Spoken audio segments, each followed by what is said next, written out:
મોટા ભાગે ઇનસિક્યુરિટી વાળો ખેલ એ છોકરાઓના મગજમાં જ ચાલતો હોય અને ચાલવો પણ જોઈએ. હાલની સ્થિતિ જોતા આપણને આપણા આજુબાજુના લોકોની ખબર છે. આપણું પાત્ર ભલે 100% શુદ્ધ સોનું હોય, પણ આજુબાજુના લોકો ઉપર તો ક્યારેય ભરોસો ના કરી શકાય. તમારી ઇનસિક્યુરિટી સાચી છે, એને સમજણથી પતાવાય. ઇનસિક્યુરિટીને કારણે કોઈને રોકાય નહીં.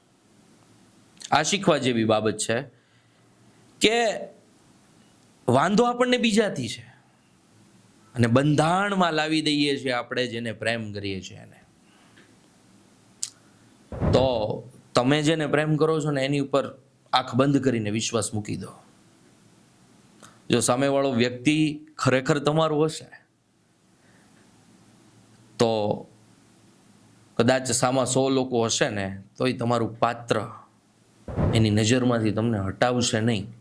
એ વિશ્વાસ આપણે આપણા પ્રેમ ઉપર અને આપણા એ પાત્ર ઉપર રાખવાનો છે. બાકી કોઈને પાંજરામાં પૂરવાનો ખેલ પ્રેમી પંખીડાઓને ના ખેલવાનો હોય.